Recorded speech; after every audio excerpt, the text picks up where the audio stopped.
Videos have emerged from Syria claiming to show victims of a chemical attack in a militant-held town. We can show you one of them now, although we can't independently verify its authenticity. The incident reportedly took place in the Idlib province in the north of the country.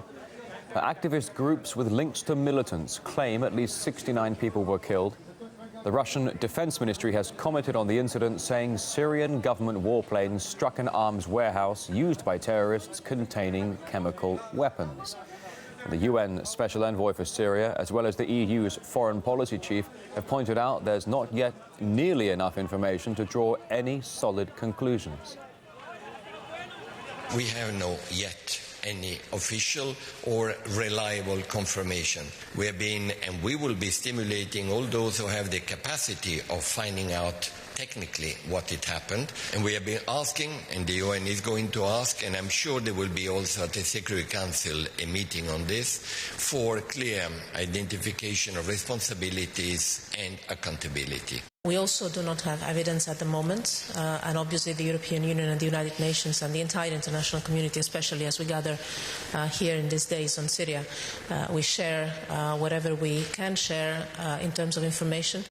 Yeah, but despite the lack of verified information on the incident, the Western media are very quick to point fingers. Miguel Francis Santiago investigates.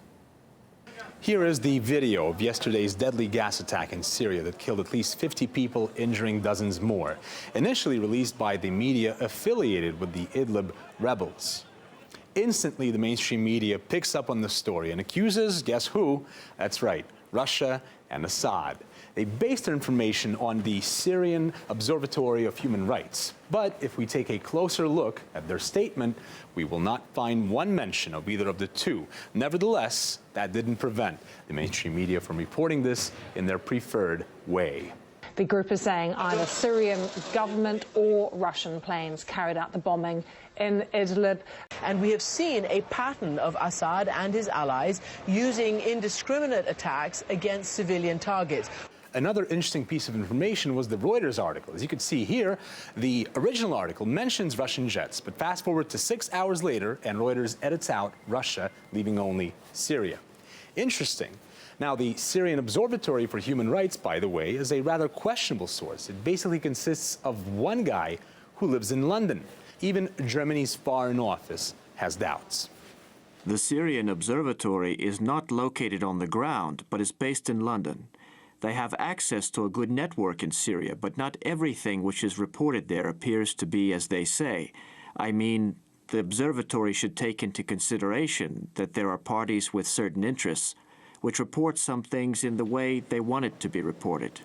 Well, as of late, it seems the information coming out of these so-called reputable news sources is ever more filled with half-truths and misinformation. So determined are they to do what's become their favorite thing, and that is blame Russia and Assad.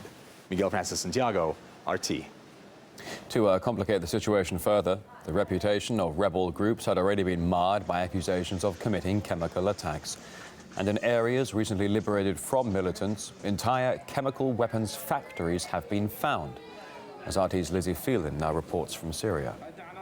The Syrian army has emphatically rejected these allegations, calling them quote-unquote rebel propaganda. A Syrian military source cited by Reuters has said that it has not used chemical weapons, not in the past, not now, not in the future, because it doesn't possess them in the first place.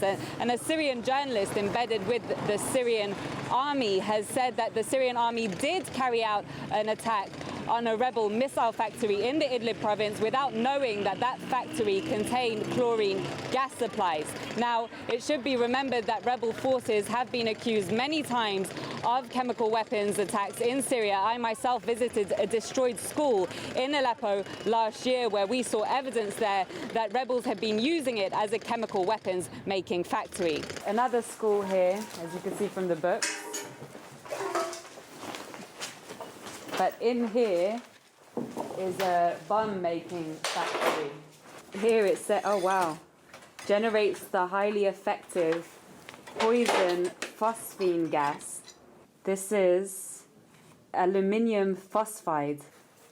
And so there's 2 buckets full of these sachets with this extremely toxic chemical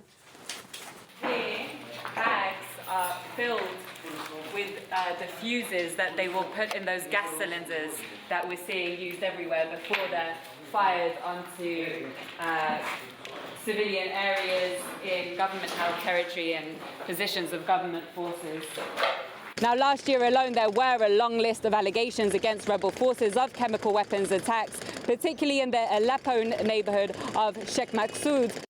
If you look at the broader geopolitical context of this, regardless of what evidence on the ground emerges, and much evidence, of course, will emerge and be posted on social media and so on, much of which, of course, is capable of manipulation, you have to ask the basic question, what would be the motivation of Assad, particularly at this moment in time, when he is making great victories, sweeping across Syria in the fight against the rebels? What would be the motivation at this particular time to attract the condemnation of the world's community by carrying out this kind of attack, which actually also, I would say from a military perspective, is of very little military advantage? And so really we have to ask this question, what would be the motivation? And the people who benefit, of course, from this kind of attack are the rebels themselves, because they gain a major political advantage at a time when they are struggling both strategically and geopolitically.